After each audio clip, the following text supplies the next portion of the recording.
ఓం నమ శివాయ. ఇప్పుడు నేను గుజరాత్ రాష్ట్రంలో పశ్చిమ ప్రాంతంలో సోమనాథ్ ఆలయం దగ్గర ఉన్నాను. ఇప్పుడు ఇందాక మీరు చూసిన ఆ విగ్రహం వీర్ హమీర్జీ గోహిల్ అనే వ్యక్తిది. అతనే సోమనాథ్ ఆలయాన్ని కాపాడిన రాజపుత్ర యోధుడు. తురుష్కుల దాడి నుంచి దేవాలయాన్ని కాపాడిన యోధుడు అతను. నేను ఇప్పుడు మీకు ఎదురుగా కనపడుతున్నదే ఆ సోమనాథ్ ఆలయం. మొట్టమొదటి ద్వాదశ జ్యోతిర్లింగాలలో మొట్టమొదటి జ్యోతిర్లింగం కలిగి ఉన్న దేవాలయం అది. దేవాలయంలో చాలా రద్దీగా ఉంది అని తెలుసుకొని మొదటగా పక్కలో ఉన్న బీచ్ చూద్దామని అటువైపు బయలుదేరాను నేను. బీచ్కు వెళ్ళేటప్పుడు దారి పొడవునా కొన్ని స్టాల్స్ ఉంటాయి. చిన్నపాటి అల్పాహారం టిఫిన్స్ లాంటివి మాత్రం లభిస్తాయి అక్కడ. చూడ్డానికి వచ్చిన వాళ్ళందరూ ఈ బీచ్లోకి ముందుగా వస్తూ ఉంటారు. దేవాలయం రద్దీగా లేకుంటే ముందు దర్శనానికి వెళ్తారు. ఒకవేళ దేవాలయం కనుక రద్దీగా ఉంటే ముందు బీచ్కు చాలామంది చూడ్డానికి వస్తారు. ఆ విధంగానే నేను కూడా ఆ బీచ్ చూద్దామని వచ్చాను. ఆ బీచ్ చూసిన తర్వాత అటు నుంచి దేవాలయానికి వెళ్ళే రోడ్డు ఒకటి ఉంటుంది. ఆ రోడ్డు వెంబడి సముద్ర తీరం వెంబడి ఈ సీసీ రోడ్డు వేయబడింది. ఆ సీసీ రోడ్డు వెంట మనం ముందుగా నడుచుకుంటూ వెళ్తే దేవాలయం కాంపౌండ్ వాల్ బయట నుంచి మనం దేవాలయాన్ని చూడొచ్చు. ఈ బయట నుంచి వెళ్ళినప్పుడు మాత్రమే మనం ఏదైనా వీడియో కానీ ఫోటో కానీ తీసుకునే అవకాశం ఉంటుంది. లోపలికి ఎట్టి పరిస్థితుల్లో ఏ విధమైన ఎలక్ట్రానిక్ డివైస్ లోపలికి అనుమతించరు.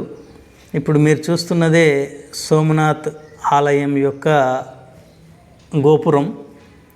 ఆ గోపుర శిఖరం మీద రెపరెపలాడుతున్న ఆ ధ్వజాన్ని కూడా మనం చూడొచ్చు. హిందువులకు పవిత్ర శైవక్షేత్రం ఇది.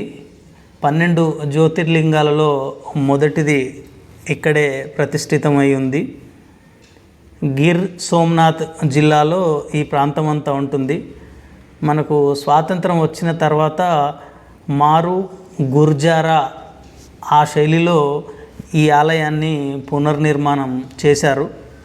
మన మొదటి ఉప ప్రధానమంత్రి వల్లభాయ్ పటేల్ చొరవ వల్ల 1951లో పునర్నిర్మాణం అనేది పూర్తయింది.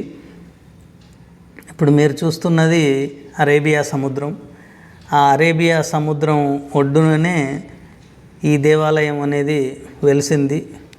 ఒకసారి మీరు అరేబియా సముద్రం యొక్క అలల్ని కూడా ఇప్పుడు స్క్రీన్ మీద చూడొచ్చు. నేను వెళ్ళింది వేసవికాలం కాబట్టి విపరీతమైన వేడి ఉంది. 43 డిగ్రీల టెంపరేచర్లో నేను అక్కడ ఇప్పుడు మీకు వీడియో రికార్డ్ చేసి చూపిస్తున్నాను. సోమనాథ్ అంటే సోమ అంటే దేవుడు లేదా చంద్రుడు అనే అర్థం వస్తుంది.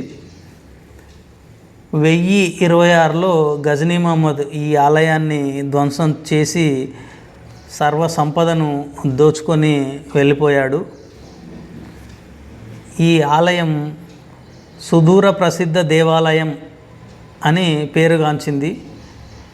అలెగ్జాండర్ బర్న్స్ అనే వ్యక్తి 1830లో ఈ స్థలాన్ని సర్వే చేసి సోమనాథ్ ప్రదేశాన్ని సుదూర ప్రసిద్ధ దేవాలయం అని రాశాడు.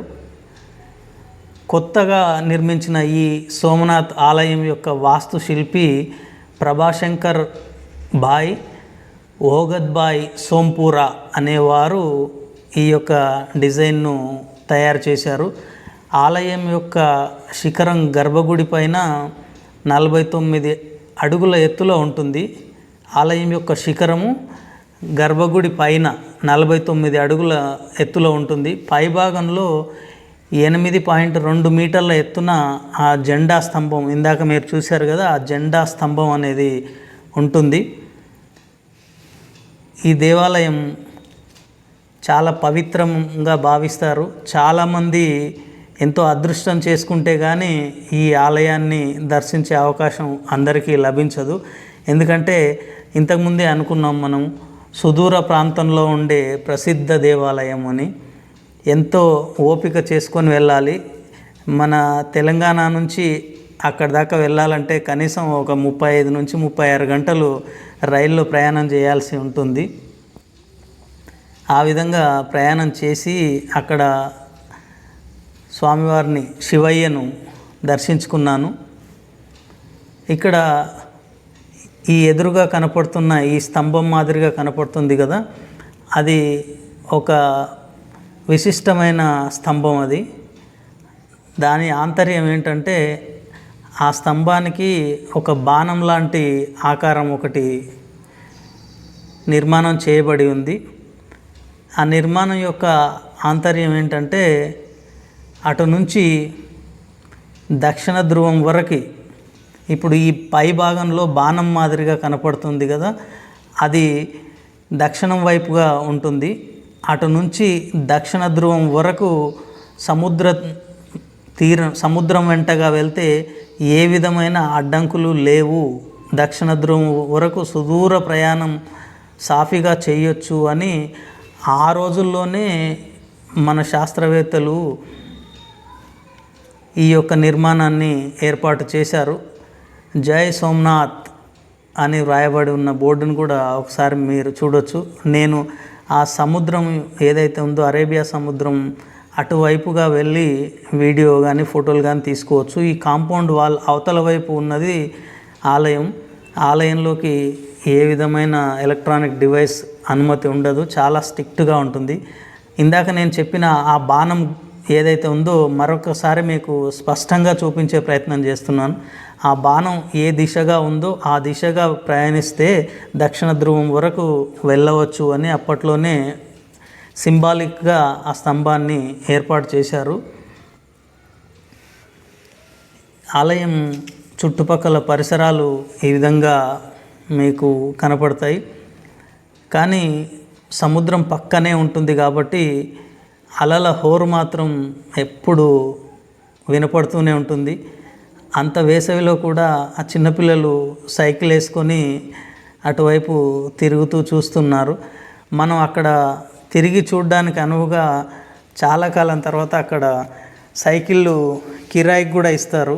మనం తొక్కుకుంటూ తిరగాలనుకుంటే కనుక సైకిల్ను కిరాయికి తీసుకొని ఆ ప్రాంతం అంతా తిరగచ్చు. సముద్రం యొక్క ఎగిసిపడుతున్న అలలు ఒకసారి మీరు చూడొచ్చు. ఈ సముద్రం యొక్క అలలు ఒక్కొక్కసారి 6 మీటర్ల వరకు కూడా ఎగిసిపడుతూ వస్తూ ఉంటాయని చెప్పారు అక్కడ ఉన్న వాళ్ళు. ఈ ఆలయాన్ని శాశ్వతమైన పుణ్యక్షేత్రం అని కూడా అంటారు. దీనికి కారణం ఏంటంటే, ఎన్నోసార్లు ధ్వంసం చేయబడినప్పటికీ మళ్ళీ పునర్నిర్మించబడినందుకు ఈ ఆలయాన్ని శాశ్వతమైన పుణ్యక్షేత్రం అని చెప్పవచ్చు. ఆది భిక్షువు వాడినేది కోరేది, బూడిదిచ్చే వాడినేది అడిగేది అని సీతారామశాస్త్రి గారు సిరివెన్నెల సినిమాలో శివయ్య మీద ఒక పాట రాయడం జరిగింది. ఆ పాట ఇప్పుడు నాకు గుర్తొచ్చింది. ఇప్పుడు ఈ అలలు ఉన్న ప్రాంతం అంతా అరేబియా సముద్రం అలలు అవన్నీ. దానితో పాటు ఆ పక్కన కొంత దూరంలో శివలింగాలు సముద్రంలో ఏర్పాటు చేయబడి ఉన్నాయి. ఆ శివయ్యకు క్షణక్షణం అభిషేకం జరుగుతుంది, నీటితో అభిషేకం జరుగుతూ విధంగా అక్కడ శివలింగాలను ఏర్పాటు చేశారు. ఒకసారి ఆ శివలింగాలను మళ్ళీ మీకు చూపించే ప్రయత్నం చేస్తున్నా. ఇక్కడ ఆ జెండా ఏదైతే ఉందో ఆ జెండా పెట్టిన దగ్గర ఉన్న శివలింగం సహజ సిద్ధంగా ఆ శివలింగం ఉద్భవించింది అని చెప్తారు. అక్కడ ఉన్న వాళ్ళని అడిగితే సహజ సిద్ధంగా ఆ లింగం అనేది ఆ సముద్రంలో ఉద్భవించిందని చెప్పారు. ఆ ప్రదేశాన్ని మరొకసారి మీకు వీడియో ద్వారా చూపిస్తున్నాను. ఈ అలల హోరు ఏదైతే ఉందో అది పౌర్ణమి రోజుల్లో, అమావాస్య రోజుల్లో ఈ అలల యొక్క తీవ్రత చాలా ఎక్కువగా ఉంటుందంట. అందుకోసమని అమావాస్య రోజులు కానీ పౌర్ణమి రోజుల్లో కానీ సముద్రానికి దగ్గర చాలామంది వెళ్ళరు. అటు నుంచి కాస్త ముందుకు వెళ్తే బీచ్ అనేది ఈ విధంగా మనకు కనపడుతుంది. బీచ్లో చాలామంది సేద తీరడానికి అక్కడికి వచ్చారు. చిన్న పెద్ద వయసు అనేది ఏమి తేడా లేకుండా అందరూ అక్కడొచ్చి ఎంజాయ్ చేస్తున్నారు. ఆ సముద్రం యొక్క అలల ఫోటోలు తీసుకుంటూ చాలామంది యువకులు అక్కడ సముద్రం నీటిలో సేద తీరుతున్నారు. ఇక్కడ చిన్నారులు వచ్చి అక్కడ ఉన్న ఇసుక గూళ్ళు కట్టుకొని వాళ్ళ యొక్క ఆనందాన్ని చూడండి మరొకసారి. చాలామంది పిల్లలు ఈ విధంగా ఆడుకుంటుంటారు. మనం చిన్నగా ఉన్నప్పుడు ఈ విధమైన ఆటలు ఎన్నో ఆడేవాళ్ళం. ఇప్పుడున్న పిల్లలకి ఈ అవకాశం దొరకాలంటే ఇట్లాంటి ప్రాంతానికి మనం తీసుకెళ్లాల్సి ఉంటుంది. ఇది అరేబియా సముద్రం పక్క నుంచి చూస్తే ఆ నీడగా కనపడుతున్నదే సోమనాథ్ ఆలయం. ఈ సోమనాథ్ ఆలయం